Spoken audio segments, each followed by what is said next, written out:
Hello friends, તમારા બધાનું આજના વિડીયોમાં સ્વાગત છે। જય સ્વામિનારાયણ, જય શ્રી કૃષ્ણ। આજે આપણે વ્લોગ નથી ઉતારવાના, આજે આપણે એક નવો વિડીયો ઉતારવાના છીએ। તો આજે આપણા ફાર્મ ઉપર ઓર્ગેનિક સરગવાનું ઝાડ તમને દેખાતું હશે મારી પાછળ।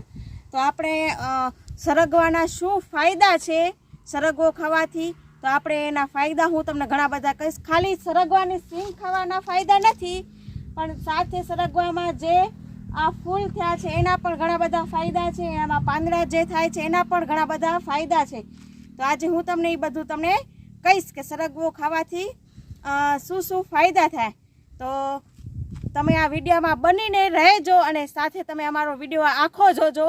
જે લોકો સરગવો ન ખાતા હોય એ પણ ખાતા થઈ જશે। સરગવો એટલો બધો ગુણકારિક છે આપણા શરીર માટે।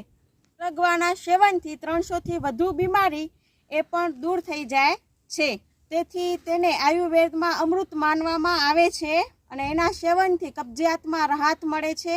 સરગવો ખાવાથી રોગ પ્રતિકારક શક્તિ વધે છે, સાથે પથરી બહાર કાઢે છે, બ્લડ પ્રેશર હોય જેને એનામાં પણ સુધારો લાવે છે। બહુ પાચન ક્રિયામાં પણ બહુ જ બધો સુધારો થાય છે સરગવાની સિંગ ખાવાથી, અને પેટમાં જે કીડાઓ થાય છે એનાથી પણ સારી રીતે છુટકારો પણ આપણે। ઘણા લોકો તો સરગવાનું નામ સાંભળી અને સરગવાના ઝાડ જોઈને પણ ઘણા લોકો મોઢું બગાડતા હોય છે। જે આ સરગવાની સિંગ છે લીલીછમ, એને ખાવાથી એનામાં પણ ઘણા બધા ગુણો સમાયેલા છે।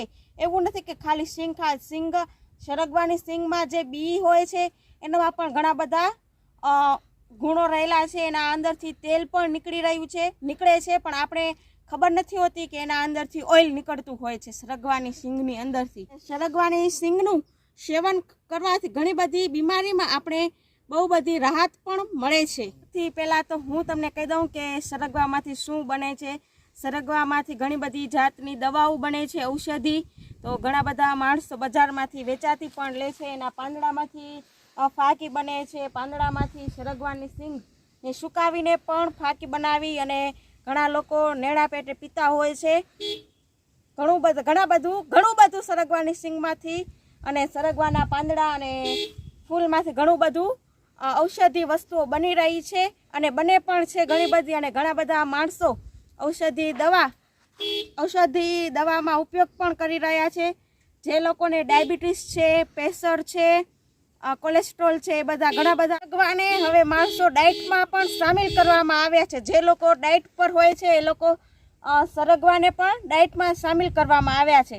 સરગવામાં જે ફળ છે, પાન છે, ફૂલ છે, એને અલગ અલગ રીતે ઉપયોગ પણ કરવામાં આવ્યો છે।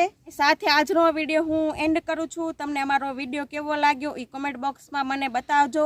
તો જરૂરથી આપણે નવા ઔષધિ ઝાડના ઉપયોગ અને ફાયદા પણ હું તમને કહીશ। તમે મને જરૂરથી કોમેન્ટ કરીને બતાવજો।